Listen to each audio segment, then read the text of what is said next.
नमस्कार। आज हम निकुंज हिंदी पाठमाला से पाठ 3 शेर और तोमचा के बारे में जानेंगे। इस मणिपुरी लोक कथा में बताया गया है कि पशु भी अपने ऊपर किए गए उपकार का बदला चुकाते हैं। बहुत पुरानी बात है, जब मणिपुर को भारत से जोड़ने वाली केवल 2 ही सड़कें थीं। यातायात के साधन बहुत कम थे। उन दिनों तोमचा नाम का एक युवक व्यापार करने दूर दूर जाता था और कई महीनों बाद अपने नगर लौटता था। एक बार की बात है, तोमचा 15 महीनों बाद अपने नगर मोइरांग लौट रहा था। रास्ते में एक रात वह नागा जाति के मुखिया के यहाँ रुका और वहाँ से सुबह फिर चल पड़ा।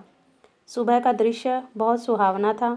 तोमचा अपने कंधे पर लटकी गठरी में स्वर्ण मुद्राएं और जरूरी सामान लेकर जंगल में चला जा रहा था। वह शाम तक विशनपुर गांव पहुंच जाना चाहता था। दोपहर को एक झरने के किनारे रुककर उसने नहा धोकर एक बांस काटा और उससे नलकी नुमा गिलास बनाया। गिलास बनाते समय उसका हाथ कट गया, जिस पर उसने पास के एक पौधे से पत्ते लगा लिए। समतल जगह पर बैठकर उसने गठरी से निकालकर गुड़ चिड़वा खाया और पानी पीकर वह फिर चल पड़ा। पहाड़ की चोटी पर पहुंचकर उसे आगे ढलान दिखाई दी। अब उसे शाम तक बिशनपुर पहुंचने का विश्वास हो गया।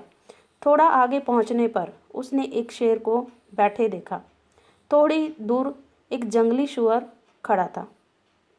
तोमचा जानता था कि दोनों में से जो पहले हमला करेगा वही जीतेगा। उसने शेर की सहायता करने के लिए सुअर के ऊपर एक बड़ा सा पत्थर फेंका। सुअर असावधान हुआ तो शेर ने उस पर हमला कर दिया। तोमचा जल्दी जल्दी आगे बढ़ा। कुछ दूर पर पगडंडी पर उसे सुअर का खून से लथपथ सिर दिखाई दिया। उस पर ध्यान न देकर तोमचा आगे बढ़ गया। थोड़ी देर बाद उसे वह सिर फिर दिखाई दिया। झाड़ियों में बैठा शेर भी दिखाई दिया। उसकी आंखों में कृतज्ञता का भाव था। शेर उसके साथ बिशनपुर गांव तक आया। तोमचा समझ गया कि शेर उसके लिए उपकार का बदला चुका रहा था।